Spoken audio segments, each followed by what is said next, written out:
എൻ്റെ പ്രിയപ്പെട്ട പ്രേക്ഷകരെ, പഠിതാക്കളെ, നമസ്കാരം. നിങ്ങളെല്ലാവരെയും എൻ്റെ 22ാമത്തെ ഇംഗ്ലീഷ് ക്ലാസ്സിലേക്ക് ഹാർദമായി, ഊഷ്മളമായി, സസന്തോഷം സാദരം സ്വാഗതം ചെയ്തുകൊള്ളുന്നു. നമ്മൾ കഴിഞ്ഞ ക്ലാസ്സിൽ പഠിച്ചതിൻ്റെ തുടർച്ചയായിട്ടുള്ള കാര്യങ്ങളാണ് ഇനി പഠിക്കാൻ പോകുന്നത്. അഡ്ജക്റ്റീവിനെ കുറിച്ച് കുറച്ചുകൂടി നമുക്ക് പഠിക്കേണ്ടതായിട്ടുണ്ട്. അത് ഒഴിവാക്കാൻ പറ്റില്ല. അപ്പോൾ അതിന് നമുക്ക് നോക്കാം.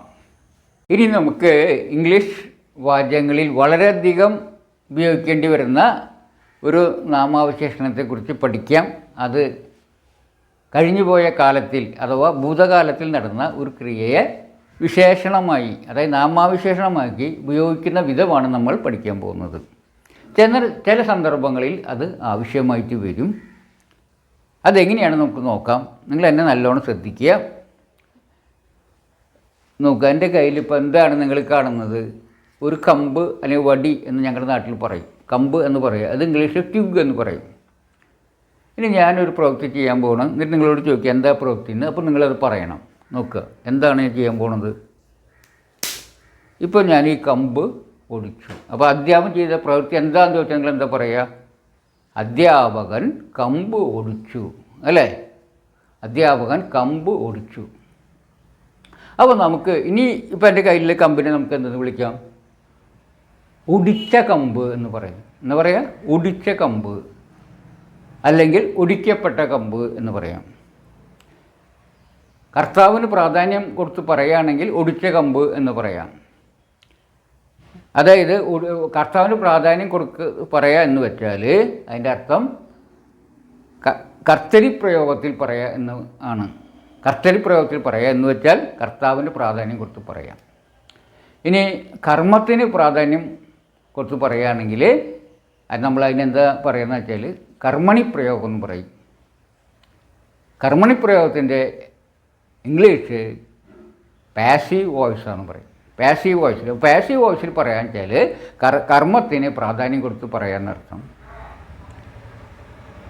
പിന്നെ കർത്താവിന് പ്രാധാന്യം കൊടുത്ത് പറയുകയാണെങ്കിൽ അതിനെ എന്തെന്ന് പറഞ്ഞു കഴിഞ്ഞാൽ നേരത്തെ ആക്റ്റീവ് വോയിസ് എന്ന് പറയും. ആക്റ്റീവ് വോയിസ് അഥവാ കർത്തരി പ്രയോഗത്തിൽ പറയുക എന്ന് പറയും. മലയാളത്തിൽ കർത്തരി പ്രയോഗത്തിനാണ് കൂടുതൽ വ്യാപകമായി ഉപയോഗിച്ച് വരുന്നത്. എന്നാൽ ഇംഗ്ലീഷിൽ അങ്ങനെയല്ല. കർമ്മണി പ്രയോഗത്തിലാണ് അധികം ഇത്തരം വിശേഷണങ്ങൾ വരിക. അപ്പോൾ ഒടിച്ച കമ്പ് എന്നുള്ളതിന് പകരം ഒടിക്കപ്പെട്ട കമ്പ് എന്നായിരിക്കും ഇംഗ്ലീഷിൽ കൂടുതൽ പറയുക. ഇതിനെന്ത് പറയുക? അപ്പോൾ ഒടിക്കപ്പെട്ട കമ്പ്, അതും ഒടിച്ച കമ്പ് എന്ന് പറഞ്ഞൊക്കെ നമ്മൾ മലയാളത്തിലൊന്നും തന്നെ. പക്ഷേ ഇംഗ്ലീഷിൽ കൂടുതൽ ഉപയോഗിക്കുക കർമ്മണി പ്രയോഗമായതുകൊണ്ട്, അത് പാസീവ് വോയിസ് ആയതുകൊണ്ട് നമുക്ക് അത് സ്വീകരിക്കാം. അപ്പോൾ ഒടിക്കപ്പെട്ട കമ്പ് എന്തൊരു സുഖല്യായ്മ തോന്നുമല്ലേ നിങ്ങൾക്ക്? പക്ഷെ അതാണ് നല്ലത്. ട്രാൻസ്ലേഷൻ്റെ സൗകര്യാർത്ഥം നമുക്ക് അങ്ങനെ പഠിക്കുന്നതാണ് നല്ലത്. അപ്പോൾ ഇതിന് ഒടിക്കപ്പെട്ട കമ്പ് എന്ന് പറയാം. ഇനി മറ്റൊരു നോക്കുക. ഇപ്പം എൻ്റെ കയ്യിൽ ഇപ്പോൾ എന്താ ഉള്ളത്? ഒരു വർത്തമാന പത്രമാണ്, അല്ലേ? പത്രമാണത്, അല്ലേ? ഇപ്പം ഞാനൊരു പ്രവൃത്തി ചെയ്യാൻ പോവുക. അതിനുശേഷം ഇതേപോലെ ഒരു ചോദ്യം ആവർത്തിക്കും. അപ്പം ഞാൻ എന്ത് ചെയ്യും നിങ്ങൾ പറയണം. നോക്കുക, ഇപ്പം ഞാൻ എന്ത് ചെയ്തു? അധ്യാപകൻ പത്രം കീറി എന്ന് നിങ്ങൾ പറയും, അല്ലേ? അധ്യാപകൻ പത്രം കീറി. ഇനി ഈ പേപ്പറിന് എന്ത് പറയും? അതായത് കർമ്മത്തിന് പ്രാധാന്യം കൊടുത്ത് പറയുകയാണെങ്കിൽ, അഥവാ കർമ്മണി പ്രയോഗത്തിൽ അഥവാ പാസീവ് വോയിസിൽ പറയുകയാണെങ്കിൽ എന്തെന്ന് പറയും? ഈ കഷ്ണം പേപ്പറിനെ കീറപ്പെട്ട പേപ്പർ. നമ്മൾ അഥവാ കൂടുതൽ മലയാളത്തിലാണെങ്കിൽ അധികം പറയുക കീറിയ പേപ്പർ എന്നാണ്. പക്ഷേ ഇതിന് നമ്മൾ പറയുമ്പോൾ കീറപ്പെട്ട പേപ്പർ എന്ന് പറഞ്ഞാൽ മതി. അത് പാസീവ് വോയിസിൽ പറയുകയാണ് കീറപ്പെട്ട പേപ്പർ. അപ്പോൾ കീറപ്പെട്ട പേപ്പർ എന്ന് പറയുന്നതിൽ കീറപ്പെട്ട എന്നുള്ളത് എന്താണ്? ഒരു വിശേഷണമാണ്. നമുക്കറിയാം പേപ്പർ എന്ന് പറഞ്ഞാൽ നാമമാണ്. അതിൻ്റെ വിശേഷമാണ് കീറപ്പെട്ട പേപ്പർ എന്ന് പറയുമ്പോൾ. കീറപ്പെട്ട എന്നുള്ളത് ഏതിൻ്റെയാണ്? വിശേഷണമാണ്. ഈ പേപ്പർ എന്ന നാമത്തിൻ്റെ വിശേഷണമാണ്, അല്ലേ? നല്ല പേപ്പർ, വൃത്തിയുള്ള പേപ്പർ, ഭംഗിയുള്ള പേപ്പർ എന്നൊക്കെ പറയുന്ന പോലെ കീറപ്പെട്ട പേപ്പർ, അല്ലേ? അപ്പോൾ കീറപ്പെട്ട എന്നുള്ളത് എന്താണ്? ഒരു നാമാവിശേഷണമാണ്. അതിന് നമ്മൾ ഇംഗ്ലീഷിൽ പറയുക പാസ്റ്റ് പാർട്ടിസിപ്പിൾ എന്നാണ്. എന്താണ് പറയുക? പാസ്റ്റ്. കീറി എന്നുള്ളത് കഴിഞ്ഞാണ്, അല്ലേ? ഇതിപ്പോൾ കീറി എന്ന പ്രവൃത്തി നടന്നു കഴിഞ്ഞതാണ് അല്ലേ. ഇപ്പോൾ കീറൽ കഴിഞ്ഞു, എന്നിട്ടാണ് പറയുന്നത് കീറപ്പെട്ട പേപ്പർ എന്ന് പറയുന്നത്. ആ കീറി എന്നത് കഴിഞ്ഞതാണ്, ഈ പ്രവൃത്തി നടന്ന് കഴിഞ്ഞു. അതുകൊണ്ട് കീറി എന്ന പ്രവൃത്തി ഇതിനെയാണ് നമ്മൾ എന്താക്കി മാറ്റി, കീറപ്പെട്ട എന്നാക്കി വിശേഷണമാക്കി മാറ്റിയത്. അപ്പോൾ കീറി എന്നുള്ളതിനെ എന്ന കഴിഞ്ഞു പോയ ഒരു ക്രിയയെ നമ്മൾ വിശേഷണമാക്കി മാറ്റുമ്പോൾ കീറപ്പെട്ട എന്നാണ് ഉപയോഗിക്കുന്നത്. ആ കീറപ്പെട്ട എന്നുള്ളത് പാസ്റ്റ് പാർട്ടിസിപ്പിൾ എന്നാണ് ഇംഗ്ലീഷിൽ പറയും, മലയാളത്തിൽ ഭൂതകാല പേരച്ചെന്നൊക്കെ പറയും. അപ്പോൾ അതിൻ്റെ അർത്ഥം എന്താണ് പറയുന്നത്, കീറപ്പെട്ട. ഇപ്പം നേരത്തെ കമ്പിനെന്ന് പറയുന്നത് നമ്മൾ ഒടിക്കപ്പെട്ട കമ്പ് അല്ലോ, കമ്പ് ഒടിച്ചു, അതൊക്കെ പ്രവൃത്തി കഴിഞ്ഞു. ഇനി അതിന് ശേഷം ഈ കമ്പ് വരുമ്പോൾ ആ പ്രവൃത്തി കഴിഞ്ഞതിന് ശേഷം ആ പ്രവൃത്തി കഴിഞ്ഞു പോയതാണ്. ഇനി ആ കഴിഞ്ഞു പോയ പ്രവൃത്തിയെ നമ്മൾ ഒരു വിശേഷണമായിട്ട് ഉപയോഗിക്കുമ്പോൾ അല്ലേ, ഒടിക്കപ്പെട്ട കമ്പ്. എങ്ങനത്തെ കമ്പ്? ഒടിക്കപ്പെട്ട കമ്പ്. കമ്പിൻ്റെ ഒരു വിശേഷണം വന്നു, ഒടിക്കപ്പെട്ട കമ്പ്. ഇനി ഒടിക്കപ്പെട്ട എന്നുള്ള വാക്ക് എങ്ങനെയാണ് ഉണ്ടായെന്ന് വെച്ച് കഴിഞ്ഞാൽ ഒടിച്ചു എന്ന ക്രിയയിൽ നിന്നാണ് നമ്മളതിനെ ഉണ്ടാക്കിയിട്ടുള്ളത്. അപ്പോൾ അതിനെക്കുറിച്ച് നമുക്കൊന്ന് വിശദമായിട്ട് പഠിക്കാം. എങ്ങനെയാണ് അതിൻ്റെ ക്രിയയെ എങ്ങനെ നമുക്ക് വിശേഷണമാക്കി മാറ്റാമെന്ന് നമുക്ക് ബോർഡിൽ എഴുതിയിട്ട് ഞാൻ കാണിച്ചു തരാം. ബോർഡിലേക്ക് നോക്കുക. ഇപ്പോൾ ബോർഡിൽ വിവിധ ക്രിയകളുടെ പല രൂപങ്ങളാണ് എഴുതിയിട്ടുള്ളത്. ഇപ്പോൾ നമുക്ക് ആദ്യം ഒരു ക്രിയയുടെ മൂലരൂപം അഥവാ ബേസ് ഫോം എഴുതിയിട്ടുണ്ട്. പിന്നെ അതിൻ്റെ സാമാന്യ വർത്തമാനകാല രൂപം എഴുതി, പിന്നെ സാമാന്യ ഭൂതകാല എഴുതി, ഭൂതകാല പേരച്ച് എഴുതി, വർത്തമാനകാല പേരച്ചം, അങ്ങനെയാണ് ഈ വാക്കുകൾ എഴുതിയിട്ടുള്ളത്. മൂലരൂപം എന്ന് പറഞ്ഞാൽ ഏത് വാക്കിൽ നിന്നാണോ ആ ക്രിയ ഉത്ഭവിച്ചത് ആ ക്രിയയുടെ മൂലരൂപം എന്ന് പറയും. അതായത് ചെടിയുടെ വിത്ത് പോലെ, ചെടി അതിന് ഉത്ഭവിക്കുക വിത്തിൽ നിന്നല്ലേ, അതുപോലെ കണക്കാക്കിയാൽ മതി, അതിൻ്റെ മൂലരൂപം എന്ന് പറയും. ഇനി അതിൻ്റെ ടെൻസുകൾ ഏറ്റവും സിമ്പിളായിട്ടുള്ളത് നമ്മൾ വർത്തമാനകാലമാണ് അല്ലേ, നമ്മൾ പറയുന്ന സമയത്തുള്ളത് അതിനെ പറയുന്ന സിമ്പിൾ പ്രസൻറ്റ് ടെൻസ് എന്ന് പറയും. അപ്പോൾ ബ്രീക്ക് എന്ന വാക്ക് പൊട്ടിക്കുക എന്നാണ്. അതിൻ്റെ പാസ്റ്റ് ടെൻസ് വെച്ച് കഴിഞ്ഞാൽ സിമ്പിൾ പ്രസൻറ്റ് ടെൻസ് അഥവാ സാമാന്യ ഭൂതകാലം ചോദിച്ചു കഴിഞ്ഞാൽ നമ്മൾ എന്തെന്ന് പറയും, ബ്രീക്ക്, പൊട്ടിക്കുന്നു. അതിൻ്റെ പാസ്റ്റ് ടെൻസ് അത് കഴിഞ്ഞു പോയത് കാലം ചോദിച്ചു കഴിഞ്ഞാൽ, അതായത് സാമാന്യ ഭൂതകാലം ചോദിച്ചാൽ ബ്രോക്ക് എന്ന് പറയും. ആ ബ്രീക്ക്, ബ്രോക്ക്. അതിൻ്റെ പേരച്ചം, ഭൂതകാല പേരച്ചെന്ന് വെച്ചാൽ പൊട്ടിക്കപ്പെട്ട, അതായത് ബ്രോക്കൺ എന്ന് പറയും. അതിൻ്റെ വർത്തമാനകാല പേരച്ചെന്ന് ചോദിച്ചു കഴിഞ്ഞാൽ, അതായത് പൊട്ടിക്കുന്ന എന്ന എന്താണെന്ന് ചോദിച്ചു കഴിഞ്ഞാൽ, അപ്പോൾ അതായത് പ്രസൻറ്റ് പാർട്ടിസിപ്പിൾ വെച്ചാൽ പൊട്ടിക്കുന്ന എന്ന് പറയും. അപ്പോൾ പൊട്ടിക്കുന്നു, പൊട്ടിച്ചു, പൊട്ടിക്കപ്പെട്ട, പൊട്ടിക്കുന്ന അല്ലേ, അങ്ങനെ രൂപങ്ങളുണ്ട് എന്ന് മനസ്സിലാക്കുക. ഇനി ടിയർ എന്നത് കീറുക, അത് വർത്തമാനത്തിലാണെങ്കിൽ കീറുന്നു എന്നായി, ഭൂതകാലത്തിൽ വരുമ്പോൾ കീറിയെന്നായി. കീറി എന്നതിനെ പാസ്റ്റ് പാർട്ടിസിപ്പിൾ, അതിന് ഭൂതകാല പേരെന്ന് വെച്ചാൽ കീറപ്പെട്ട എന്ന് പറയും. കഴിഞ്ഞു പോയതാകുമ്പോൾ കീറി, കീറപ്പെട്ട. ഞാൻ എൻ്റെ വർത്തമാനകാലം കീറുന്ന എന്നുള്ള ING ബേസ് ഫോമിലൂടെ ING ചേർത്താൽ മതി, കീറുന്നെന്ന് കിട്ടും. അടുത്തതായിട്ട് കൊല്ലുക എന്നുള്ളത് വെച്ചാൽ കിൽ, അതാണ് അതിൻ്റെ ബേസ് ഫോം. അത് പ്രസൻറ്റ് ടെൻസിൽ വരുമ്പോൾ അത് കില്ലെന്ന് എഴുതി കഴിഞ്ഞാൽ കൊല്ലുന്നു കിട്ടും. ഇനി കൊന്നു കിട്ടുകയാണെങ്കിൽ ED ചേർത്ത കില്ലെന്ന് കിട്ടും. അടുത്തത് എന്താണെങ്കിൽ കൊന്നു എന്നുള്ളതിൻ്റെ ഭൂതകാല പരന്ന് വെച്ച് കഴിഞ്ഞാൽ കൊല്ലപ്പെട്ട, കില്ലെന്ന് കിട്ടും. ഇനി അതിൻ്റെ കൊല്ലുന്ന വർത്തമാന പേരച്ചം നോക്കാൻ കില്ലിങ് എന്ന് പറഞ്ഞാൽ മതി. അടുത്തതായിട്ട് നിർമ്മിക്കുക എന്ന് പറഞ്ഞ് നോക്കുക. അതിൻ്റെ പ്രൊഡ്യൂസാണ് ഇംഗ്ലീഷ്. അത് വർത്തമാനത്തിൽ വരുമ്പോൾ തന്നെ എഴുതിയാൽ മതി, നിർമ്മിക്കുന്നു, പ്രൊഡ്യൂസ്. നിർമ്മിച്ചു എന്ന് പറയുമ്പോൾ ED ചേർത്ത് പ്രൊഡ്യൂസ്ഡ് എന്നായിരിക്കും. അത് നിർമ്മിക്കപ്പെട്ടാന്നായിരിക്കുമ്പോൾ പ്രൊഡ്യൂസ്ഡ് തന്നെയാണ് വന്നിട്ടുള്ളത്. മറ്റേത് പിന്നെ ING ചേർത്തു പറയുന്നത്. അപ്പോൾ വർത്തമാനകാല പേരച്ചം അഥവാ പ്രസൻറ്റ് പാർട്ടിസിപ്പിൾ ഉണ്ടാക്കാൻ വളരെ സിമ്പിളാണ്. ഇത് ഈ ബേസ് ഫോമിലൂടെ ഒക്കെ ING ചേർത്താണെന്ന് നോക്കിയറിയാം അല്ലേ. Break, breaking, tear, tearing, kill, killing, produce, producing. സിമ്പിളാണ്. ഇനി ഭൂതകാല പേരച്ചം അഥവാ പാസ്റ്റ് പാർട്ടിസിപ്പിൾ ഉണ്ടാക്കുന്ന നോക്കുകയാണെങ്കിൽ ആയിട്ടാണെന്ന് നോക്കുക. ബേസ് ഫോം ബ്രീക്ക് ആണെങ്കിൽ അത് വർത്തമാനത്തിൽ ബ്രീക്ക് തന്നെ വരും. അത് ഭൂതകാലമാകുമ്പോൾ അത് പാസ്റ്റ് ടെൻസ് ആകുമ്പോൾ ബ്രോക്ക് എന്ന് വരും. അതിൻ്റെ ബ്രോക്ക് അഥവാ ഭൂതകാലത്തിൻ്റെ പേരച്ചം വരുമ്പോൾ അതെന്തായി, അക്ഷരം മാറി, ബ്രോക്കൺ ആകെ മാറിയത് അല്ലേ. അവസാന ഭാഗത്തിന് ആകെ ചേഞ്ച് വരുന്നുണ്ട്. അടുത്ത് കീറുക എന്ന് നോക്കുക. അത് വർത്തമാനത്തിൽ വരുമ്പോൾ ടിയർ എന്ന് കീറുന്നു. ഭൂതകാലത്തിൽ വന്നപ്പോൾ അത് കീറി എന്നുള്ളതിന് ടോർന്നായി, ചെറിയ മാറ്റം വന്നു. ഇനി കീറപ്പെട്ട എന്ന് പറഞ്ഞപ്പോൾ പിന്നെയും മാറ്റം വന്നു. എന്താണ്? ടോണായി, ചേർന്ന് ടോണായി, വേറെ വാക്ക് വന്നു. അപ്പോൾ എന്താ പാസ്റ്റ് പാർട്സുകളാകുമ്പോൾ രണ്ടെണ്ണം പരിശോധിച്ച് കഴിഞ്ഞാൽ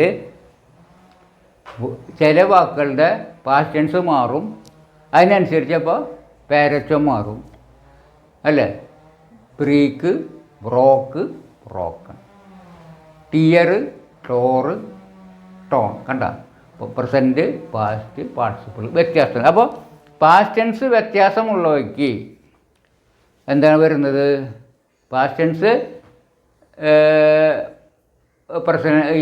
പാസ്റ്റ് പാർട്സിൽ മാറി വരുന്നുണ്ട് ചില ഇതിൽ എന്ന് മനസ്സിലാക്കുക. ഇനി അടുത്ത 3, 4 നോക്കുകയാണെങ്കിൽ നിങ്ങൾക്ക് കില്ലുന്നുള്ളത് കൊല്ലുന്നു അല്ലേ. പ്രസൻറ്റൻസിൽ കൊല്ലുന്നു എന്ന് കില്ലെന്നെ വരും. പാസ്റ്റ് ടെൻസിൽ കൊന്നു എന്ന് പറയുമ്പോൾ ED ചേർത്തു അല്ലേ.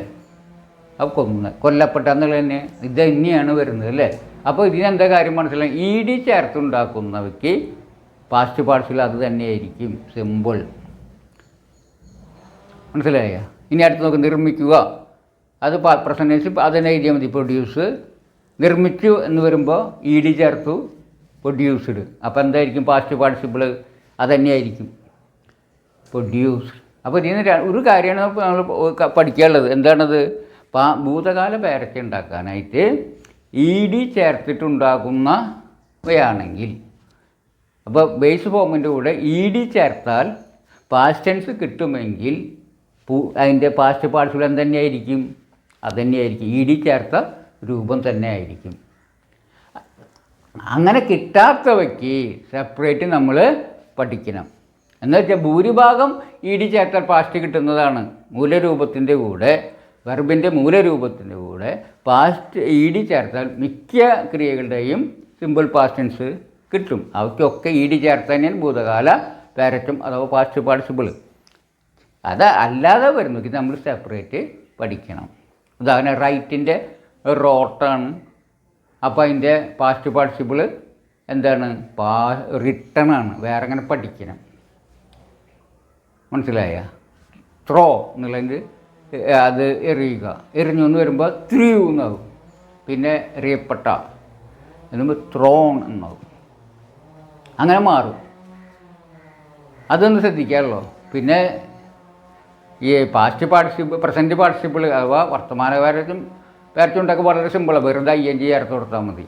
അപ്പോൾ പ്രസൻറ്റ് പാർട്ടിസിപ്പിളും പാസ്റ്റ് പാർട്ടിസിപ്പിൾ ഉണ്ടാക്കാനുള്ള ഒരു ഐഡിയ കിട്ടിയല്ലോ. ഇത് സെപ്പറേറ്റ് വന്ന് കുറേ എഴുതി പഠിച്ചാൽ കിട്ടും.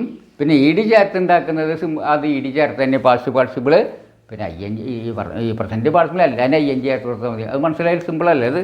അപ്പോൾ നിങ്ങൾ ഇതൊക്കെ കുറേ എഴുതി പഠിച്ചു കഴിഞ്ഞാൽ നിങ്ങൾക്കത് സിമ്പിളായിട്ട് ഇത് കിട്ടും. പക്ഷെ വളരെയധികം ഉപയോഗമുള്ളതാണ്, പ്രയോഗം ഉള്ളതാണ്. അതുകൊണ്ട് ഇത് നല്ലോണം പഠിക്കണം. ഞാൻ അഭ്യാസങ്ങളൊക്കെ തരാം. പിന്നെ ഉത്തരങ്ങൾ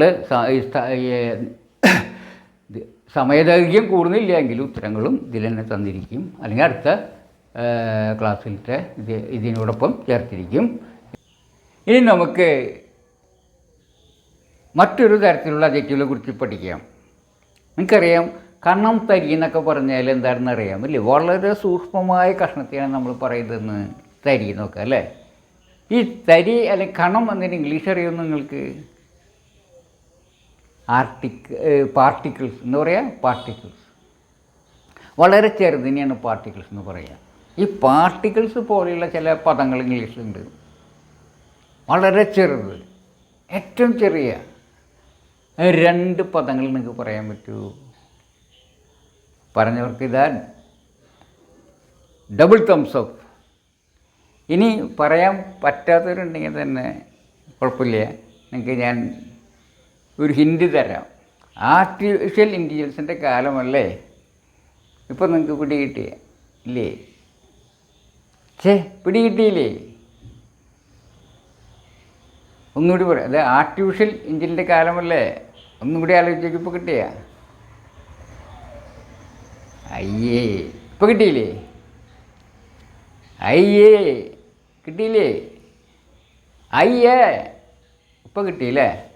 അപ്പോൾ ഐയും എയാണ് ഏറ്റവും ചെറിയ വാക്കുകൾ. അതിലും ചെറിയ വാക്കുകളില്ല. അതിൽ ഐ എന്ന് പറഞ്ഞാൽ പ്രോണൗണാണ്, എനിക്കറിയാം, അതൊക്കെ ഞങ്ങൾ പഠിപ്പിച്ചിട്ടുണ്ട്. ഇതിൽ എ എന്നുള്ളത് അഡ്ജക്റ്റീവാണ്. എന്താണ് എയുടെ അർത്ഥം? നിങ്ങൾക്കറിയാം, മലയാളത്തിൽ ഉരു എന്നൊരു പദമുണ്ട് അല്ലേ? അതെന്തിനു ഉപയോഗിക്കാൻ നിങ്ങൾക്കറിയാം. എണ്ണാൻ കഴിയുന്ന നാമങ്ങൾ ഒരെണ്ണാണെങ്കിൽ അവയ്ക്ക് വിശേഷണമായിട്ട് ഉപയോഗിക്കാനാണ് ഉരുന്ന് ഉപയോഗിക്കുക അല്ലേ? ആ ഉരുന്ന് തുല്യമായ ഒരു വാക്കാണ് എ. ഇത് മാത്രമല്ല, ഒരു വാക്കും കൂടി ഉണ്ട് ഉരുവിന് തുല്യമായിട്ടത് ഏനാണ്. അപ്പോൾ ഉരു എന്ന മലയാള അഡ്ജക്റ്റീവിന്, അതായത് നാമാവിശേഷണത്തിന് ഇംഗ്ലീഷിൽ തുല്യമായ 2 പദങ്ങളുണ്ട്. അത് ഏതൊക്കെയാണ്? ഒന്ന് എ, മറ്റേത് ഏൻ. ഇവയെ വിളിക്കുന്ന പേരാണ് എന്ത്? ആർട്ടിക്കിൾസ്. ഒരു ആർട്ടിക്കിൾസും കൂടി ഉണ്ട്. അത് THE, ദ എന്ന് പറയും. AN അതിന് ഡെഫിനിറ്റ് ആർട്ടിക്കിൾ എന്നാണ് പറയുക, ഈ ദാനെ കേട്ടോ. അപ്പോൾ 2 ആർട്ടിക്കിൾസ് 2 തരമുണ്ട് എന്ന് മനസ്സിലാക്കുക. ഏതൊക്കെയാണ്? AN ഒരു തരം ആർട്ടിക്കിൾ, ദ മറ്റൊരു ആർട്ടിക്കിൾ. ദാനെ ഡെഫിനിറ്റ് ആർട്ടിക്കിൾ എന്ന് പറയും. ഇവയെക്കുറിച്ചാണ് നമ്മൾ പഠിക്കാൻ പോകുന്നത്. അപ്പോൾ നിങ്ങൾക്ക് സ്കൂളിലൊക്കെ ഇതൊക്കെ ധാരാളം പഠിച്ചിട്ടുള്ളത്, മിക്കവർക്കും ഇത് അറിയാത്തവരൊന്നും ഉണ്ടാവില്ല. ഇവയുടെ പ്രയോഗവും അതുപോലെ തന്നെ ഉപയോഗവും നമുക്ക് നോക്കാം. നമ്മൾ ഇതുവരെ ഞാൻ പഠിപ്പിച്ച അറിവ് വെച്ച് നിങ്ങൾക്ക് നൗൺ ഫ്രേസ് ചെറുതെഴുതാൻ അറിയാം ഇല്ലേ?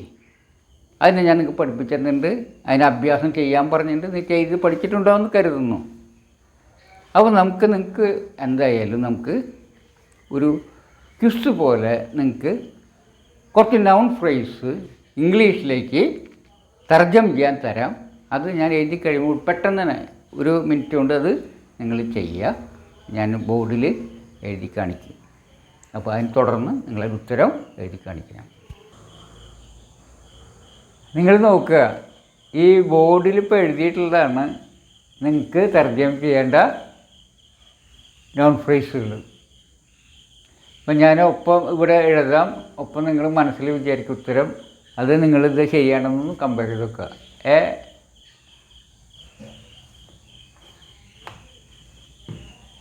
A boy,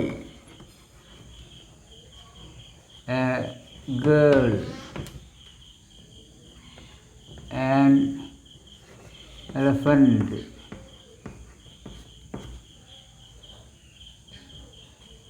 an umbrella,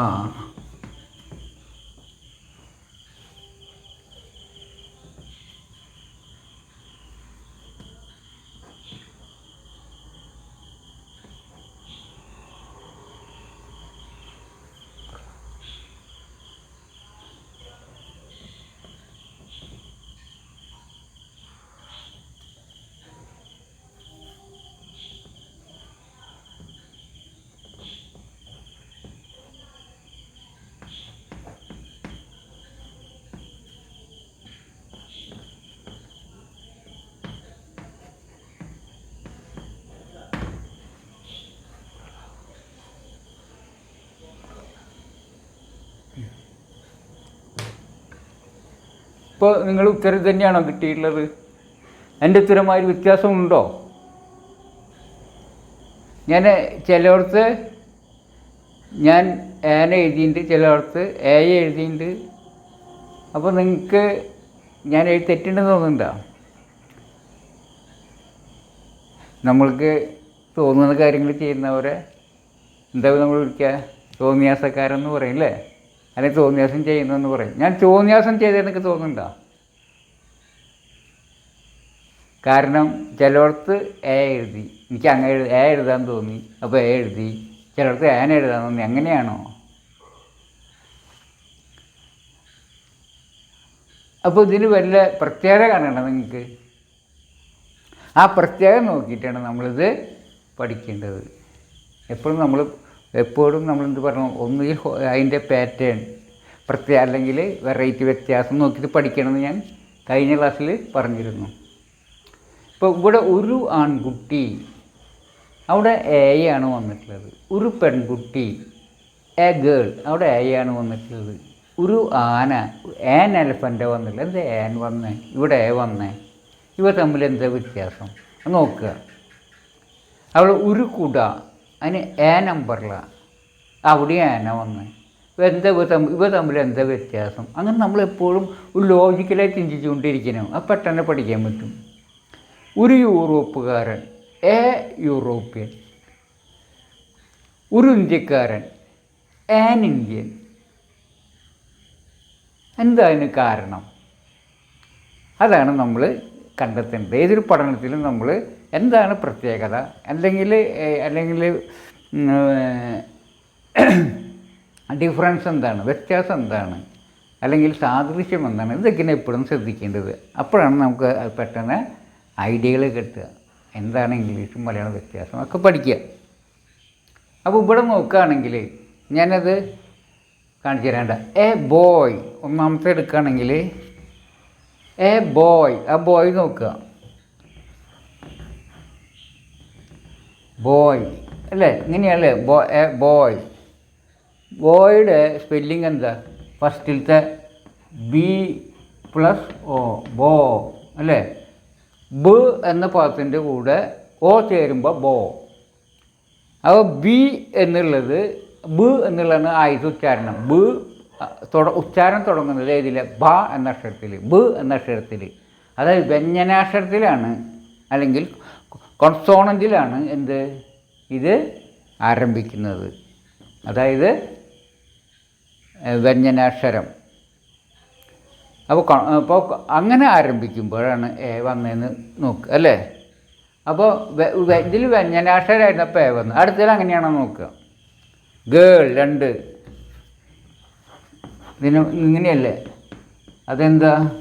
ഗ ആയിത്തെ, G+A, G+A, ഗേ.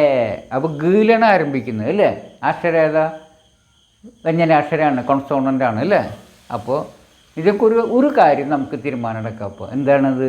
വ്യഞ്ജനാക്ഷരത്തിൽ അല്ലെങ്കിൽ കോൺസോണൻറ്റിൽ ആണ് എ വരുന്ന പദമെങ്കിൽ ഒരു എന്ന് കഴിഞ്ഞ് വരുന്നതിൻ്റെ ഇംഗ്ലീഷ് പദം ബോയാണ് അല്ലേ. അതിൻ്റെ ആദ്യത്തെ ഉച്ചാരണം തുടങ്ങുന്നത് വ്യഞ്ജനാക്ഷരത്തിലാണെങ്കിൽ, അത് കോൺസോണന്റിലാണെങ്കിൽ എ വയ്ക്കുക. അത് ശരിയാണ്, ഇപ്പുറത്തേനും ശരിയാണ്. അവിടെയും ഗ എന്ന വ്യഞ്ജനാക്ഷര കോൺസോണന്റിൽ തുടങ്ങുന്നത്. അപ്പോൾ എ ശരിയാണ്. നോക്കുക. അടുത്തത് ഒരു ആന. ഈ ആന ഒരു കഴിഞ്ഞ് വരുന്ന ആനയുടെ ഇംഗ്ലീഷ് എലഫൻറ്റ്. അതിൽ എലഫൻറ്റ് അല്ലേ, എലഫൻറ്റ്.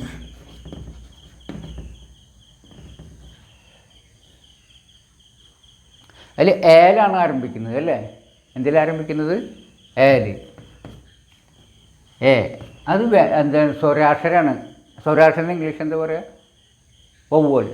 അപ്പോൾ വവ്വലാണത്. അപ്പോൾ അവിടെ വന്നു. ഇപ്പുറത്തെ ഒരു കുടയുടെ ഇംഗ്ലീഷ് എന്താ? അംബർല അല്ലേ. 4 നോക്കുകയാണെങ്കിൽ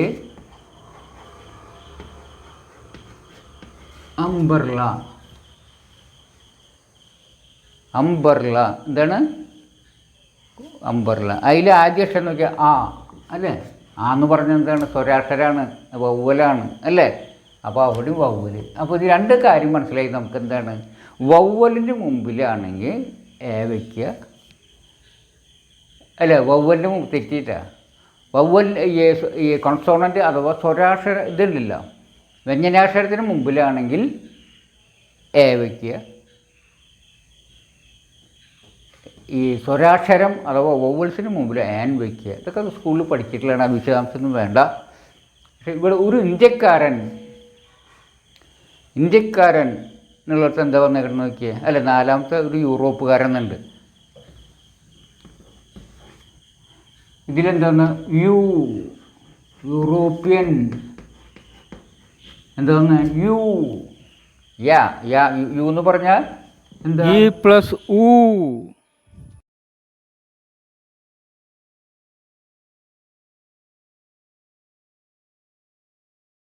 അപ്പം എന്തിലാ തുടങ്ങിയിട്ടുള്ളത് ഉച്ചാരണം? ഇതിൽ വവ്വലാണ് എന്ത് തുടക്കാക്ഷരം, തുടക്കത്തെ അക്ഷരം അല്ലേ? വവ്വലാണ് അഥവാ സ്വരാക്ഷരമാണ്. പക്ഷെ ഉച്ചാരണം എന്തെന്നാ? ഉച്ചാരണം ഏതില? സ്വരാക്ഷരത്തിലല്ല. ഏതിലാണ് ഇവിടെ വരുന്നത്? വ്യഞ്ജനാക്ഷരത്തിലാണ്. അതുകൊണ്ട് ഇവിടെ എന്തെന്ന് നമുക്ക് വയ്ക്കണം? ഏ. ഇവിടെ നിന്നാലോ ഇന്ത്യക്കാരൻ. അതിലെന്തെന്നാ ആറാമത്തെ? ഇന്ത്യൻ എന്നാണ് അല്ലേ? അതിൽ ഈ ആണ് വരുന്നത്, സ്വരാക്ഷരമാണ്. ഉച്ചാരണം സ്വരാക്ഷരമാണ്. ഇവിടെ സ്വരാക്ഷരമാണ്, പക്ഷേ ഉച്ചാരണം വ്യഞ്ജനമാണ്. അപ്പോൾ ഇതിന് പൊതുവായിട്ട് എന്താ തത്വം നിങ്ങൾക്ക് മനസ്സിലായത്? അതായത് നമ്മൾ ഇംഗ്ലീഷിൽ തർജ്ജമ ചെയ്യുമ്പോൾ ഒരു കഴിഞ്ഞ് വരുന്ന മലയാള പദത്തിന് തുല്യമായ ഇംഗ്ലീഷ് പദത്തിൻ്റെ ആദ്യ അക്ഷരം വ്യഞ്ജനത്തിലാണ് തുടങ്ങുന്നതെങ്കിൽ, വ്യഞ്ജനാക്ഷരമാണെങ്കിൽ എന്ത്? ഉച്ചാരണം. വ്യഞ്ജനാക്ഷരമാണെങ്കിൽ നമ്മൾ എന്ത് വേണം? എ വയ്ക്കാം. ഈ എന്തായാലും പോലും സ്വരാക്ഷരാണ് എഴുതിയിട്ടില്ലെങ്കിലും പോലും ഉച്ചരിക്കുന്നത് വ്യഞ്ജനാക്ഷരമാണെങ്കിൽ ഏത് വയ്ക്കണം? എ വയ്ക്കണം. എവിടെ? കാരണം ഇവിടെ വ്യഞ്ജനാണ് ഉച്ചാരണം, ഇവിടെയും വ്യഞ്ജനാണ് ഉച്ചാരണം, ഇവിടെയും വ്യഞ്ജനാണ് ഉച്ചാരണം. ഇവിടെ അക്ഷരം സ്വരാണ്, ഉച്ചാരണം സ്വരാണ്. അപ്പോൾ ഇവിടെ അമ്പർല അല്ലേ? അക്ഷരം എന്താണ്? സ്വരാണ്, ഉച്ചാരണം സ്വര. ഇവിടെയോ ഉച്ചാരണം വവ്വലാണ്, സ്വരാണ്. അതുപോലെ എഴുതിയിട്ടുള്ളത് വവ്വലാണ്, സ്വരാക്ഷരമാണ്. അപ്പോൾ ഇത് ഇനി വേറെ ഒരെണ്ണം കാണിക്കാം, അത് നോക്കുക. ഒരെണ്ണം ചേർത്തു. ഏഴാമത് പറഞ്ഞ ഇതിൻ്റെ 1 മണിക്കൂർ. അതിൽ എ അവർ എന്നാണോ വരിക, ആൻ അവർ എന്നാണോ വരിക? നിങ്ങൾക്ക് പറയാൻ പറ്റും. ഇതുവരെ പറഞ്ഞ് നിങ്ങൾക്ക് മനസ്സിലായിട്ടുണ്ടെങ്കിൽ നിങ്ങൾക്ക് അത് കണ്ടുപിടിക്കാനായിട്ട് കഴിയും. ഏതാണ് ഇതിൽ വരിക? പറയാൻ പറ്റുമോ? ഇതാണോ വരിക? ഒരു എന്നുള്ള ഇതിന് എയാണോ ഏനാണോ സെലക്ട് ചെയ്യുന്നത്? ഇത് മണിക്കൂറിൻ്റെ ഇംഗ്ലീഷ് ഏതാ? HOUR. ഇതിൻ്റെ ഉച്ചാരണം എങ്ങനെയാണ്? ഏതിലാണ് തുടങ്ങുന്നത്? രണ്ടും നോക്കുക. എച്ചിലാണ് തുടങ്ങുന്നത്. അത് നോക്കുമ്പോൾ ഇതിൽ വരണം എ വയ്ക്കണം. പക്ഷേ അത് ഉച്ചാരണം എന്താ? എച്ചിലാണോ? അല്ല. ഏതില? അവർ എന്നാണ്. അവർ. ഇതിൻ്റെ ഉച്ചാരണം എന്താ? ഇതിൻ്റെ ഉച്ചാരണം അവർ. ഇത് സൈലൻ്റാണ്. അപ്പോൾ ഏലാണ് വരുന്നത് അല്ലേ? വ്യഞ്ജനാക്ഷരമാണെങ്കിൽ ഉച്ചാരണം വരുന്നത് എന്തില? സ്വരത്തിലാണ്. അപ്പോൾ എന്താ വരിക? ഏൻ. This is correct. ഇത് തെറ്റ്. അപ്പോൾ ഏൻ അവർ. മനസ്സിലായോ? അപ്പോൾ ചുരുക്കി ഇതുവരെ പറഞ്ഞ കാര്യങ്ങൾ സംക്ഷിപ്തമായി പറഞ്ഞാൽ എന്താണ് വന്നത്? ഇംഗ്ലീഷിൽ ഒരുവിന് തുല്യമായ പദങ്ങളായ ഏൻ അല്ലെങ്കിൽ എ എന്നിവ ഉപയോഗിച്ച് ഒരു നൗണിനെ വിശേഷിപ്പിക്കുമ്പോൾ അതായത് ഇവയ്ക്ക് ശേഷം വരുന്ന പദം വ്യഞ്ജനാക്ഷരമാണെങ്കിൽ, അതായത് ഉച്ചാരണം വ്യഞ്ജനത്തിലാണെങ്കിൽ വയ്ക്കുക. അക്ഷരം ചിലപ്പോൾ എന്തായിരിക്കാം? വ്യഞ്ജനാവും. വ്യഞ്ജനം ആവണമെന്നില്ല, സ്വരവും. സ്വരമാണെങ്കിൽ പോലും ഉച്ചാരം വ്യഞ്ജനത്തിനാണെങ്കിൽ വയ്ക്കാം. ആൻ വയ്ക്കുന്നതിന് എന്താണ് കണ്ടീഷൻ? അതായത് ആൻ കഴിഞ്ഞ് വരുന്ന പദത്തിൻ്റെ തുടക്കത്തിൽ ഉച്ചാരണം നോക്കുക. ആ ഉച്ചാരണം സ്വരാക്ഷരമാണെങ്കിൽ ആൻ വയ്ക്കുക. ഈവൺ അതിൻ്റെ അക്ഷരം വ്യഞ്ജനമാണെങ്കിലും ഉച്ചാരണം സ്വരാക്ഷരമാണെങ്കിൽ ഏൻ വയ്ക്കുക. ഈ രണ്ട് കാര്യം നമ്മൾ ഓർത്തിരുന്നാൽ മതി. ഏനും വയ്ക്കാൻ നമ്മൾ പഠിച്ചു കഴിഞ്ഞു. ഓക്കെ, ഇത്രയേ ഉള്ളൂ. നമുക്ക് കുറച്ച് ഉദാഹരണങ്ങൾ ചെയ്ത് പഠിച്ചാൽ മതി. ഇനി നമുക്ക് പഠിക്കാനുള്ള ദ എന്ന ആർട്ടിക്കിൾസിനെ കുറിച്ചാണ്. അതിൻ്റെ പഠനം അടുത്ത ക്ലാസ്സിലാവും. കാരണം എന്താണെന്ന് വെച്ചാൽ ഇപ്പോൾ തന്നെ വീഡിയോൻ്റെ ദൈർഘ്യം വളരെ ഏറെയായി കഴിഞ്ഞു. ഇന്ന് പഠിച്ച കാര്യങ്ങൾ ഉറപ്പിക്കുന്നതിന് വേണ്ടി കുറച്ച് അഭ്യാസങ്ങൾ തന്നിരിക്കും ഞാൻ. അപ്പോൾ അത് ഇതിൻ്റെ അവസാനത്തിൽ ഉണ്ടായിരിക്കും. അത് ചെയ്ത് ഇന്ന് എടുത്ത വീഡിയോയിൽ പറഞ്ഞ കാര്യങ്ങളെല്ലാം ഉറപ്പിക്കേണ്ടവ ഉറപ്പിക്കണം. പിന്നെ കഴിഞ്ഞ ക്ലാസ്സിലത്തെ അഭ്യാസങ്ങളും ഉത്തരങ്ങളും ഈ പ്രാവശ്യം ചേർത്തിട്ടുണ്ട്.